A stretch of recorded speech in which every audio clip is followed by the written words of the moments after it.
অসমীয়াত এষাৰ কথা আছে, প্ৰথম প্ৰজন্মই বনায়, দ্বিতীয় প্ৰজন্মই বচায় আৰু তৃতীয় প্ৰজন্মই খায়। আৰু এতিয়াৰ এই পৰিস্থিতিবোৰ দেখি এই কথাবোৰ সঁচা যেন লাগিছে। কাজিৰঙাৰ কনজাৰ্ভেশ্যনৰ ছাকচেছ ষ্টৰী গোটেই ৱৰ্ল্ডৰ ভিতৰত ওৱান অফ দ্য বেষ্ট বুলি কোৱা হয়। পিছে কাজিৰঙাই এতিয়া বুলি নহয়, বছৰ বছৰ ধৰি বহুতো প্ৰব্লেমছ ফেচ কৰি আহিছে। আৰু ইয়াৰ বেছিভাগ প্ৰব্লেমছ এণ্ড চেলেঞ্জেছ পাৰ্কখনৰ ভিতৰৰ পৰা নহয়, আনকি বাহিৰৰ পৰাহে আহিছে, যেনে পোচিং আৰু আনৰেগুলেটেড ডেভেলপমেণ্ট। কাজিৰঙাৰ চাৰিওফালে চলি থকা ডেভেলপমেণ্টেল কাম কাজবোৰে ইয়াৰে বায়'ডাইভাৰ্চিটিৰ ওপৰত গ্ৰেজুৱেলি হেঁচা দি আহিছে। এতিয়া মূল কথাটোলৈ আহোঁ যে ৰিচেণ্টলি আমাৰ অসম চৰকাৰে কাজিৰঙা নেশ্যনেল পাৰ্কৰ ইক' চেঞ্চিটিভ জ'নক কিছুমান সলনি কৰাৰ প্ৰস্তাৱ দিছে। যিহেতু কাজিৰঙাৰ ইক' চেঞ্চিটিভ জ'ন ফৰ্মেলি গভৰ্ণমেণ্টে নটিফাই কৰা নাছিলে, চ' সুপ্ৰিম কোৰ্টৰ গাইডলাইনছৰ মতে বাই ডিফল্ট 10 কিলোমিটাৰ হৈ আছিলে। এতিয়া ষ্টেট গভৰ্ণমেণ্টে এই ইক' চেঞ্চিটিভ জ'নৰ এৰিয়াটো চেঞ্জ কৰিব বিচাৰিছে। ইক' চেঞ্চিটিভ জ'নৰ বিষয়টো এটা ষ্টেট ছাবজেক্ট, আমি জানো, আৰু চৰকাৰৰ পাৱাৰ আছে আৰু এইটো তেওঁলোকৰ জুডিষ্ট্ৰিকশ্যনৰ ভিতৰতে পৰে। কিন্তু ইয়াৰ অৰ্থ এইটো নহয় যে চৰকাৰৰ এই ডিচিজনক প্ৰশ্ন কৰিব নোৱাৰি। বৰ্তমান কাজিৰঙাত প্ৰায় 2613টা এশিঙীয়া গড় আছে। সেইটো কেৱল এটা চিম্পল নাম্বাৰ নহয়, এইখিনি হৈছে ৱৰ্ল্ডৰ এশিঙীয়া গড়ৰ 70% পপুলেশ্যন। যদি আজি কিবা এটা থ্ৰেট আহে তেন্তে গোটেই এই স্পিচিছটোৱে এক্সটিংক্ট হৈ যাব। 121টা ঢেকীয়াপতীয়া বাঘ আছে, 1100তকৈও অধিক হাতী আৰু 1600তকৈও অধিক বনৰীয়া ম'হ আছে। এয়া কাজিৰঙাৰ কনজাৰ্ভেশ্যনৰ পলিচিৰ বাবেই পচিবল হৈছে আৰু ইয়াক সঁচাকৈ কমেণ্ডেবল।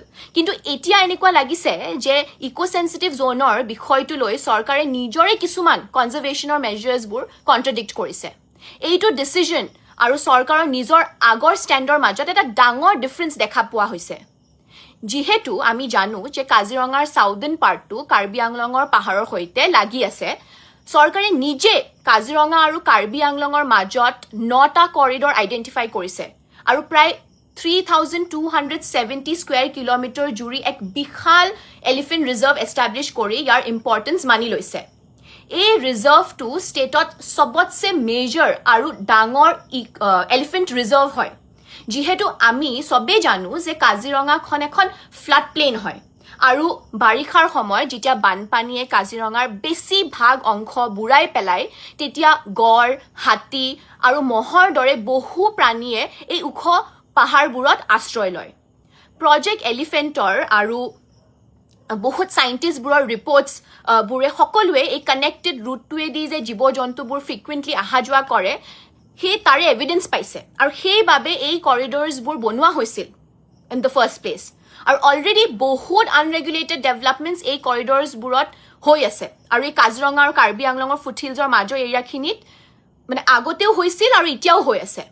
সেইবাবে বহুতখিনি ফ্ৰেগমেণ্টেশ্যন অলৰেডি আহি গৈছে এইবোৰ জাগাখিনিত, যাৰ কাৰণে যোনটো কণ্টিনিউৱাছ কানেক্টিভিটি থাকিব লাগে সেইটো কমি গৈ আছে। কিন্তু এইখিনিতে আৰু এটা কথা মন কৰিবলগীয়া যে বোকাখাত আৰু জখলাবন্ধাৰ মাজত যোনখিনি অ'পেন এৰিয়া আছে, ইনক্লুডিং এগ্ৰিকালচাৰেল লেণ্ড আৰু কিছুমান হিউমেন ছেটেলমেণ্টছো আছে, সেইখিনিত ফ্লাডৰ সময়ত জীৱ জন্তুবোৰে already as a functional corridor হিচাপে তেওঁলোকে ইউজ কৰি আহিছে।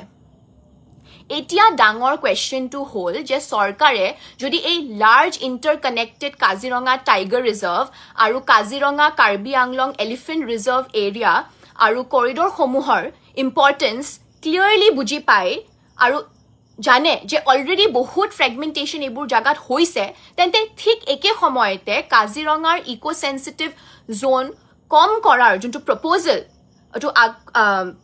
যোনটো আগবঢ়াইছে, তেওঁলোকে নিজৰ আগৰ চৰকাৰৰ কনজাৰ্ভেশ্যনৰ ষ্টেপছ আৰু ইনিচিয়েটিভছবোৰক ক্লিয়াৰলি কণ্ট্ৰডিক্ট কৰে।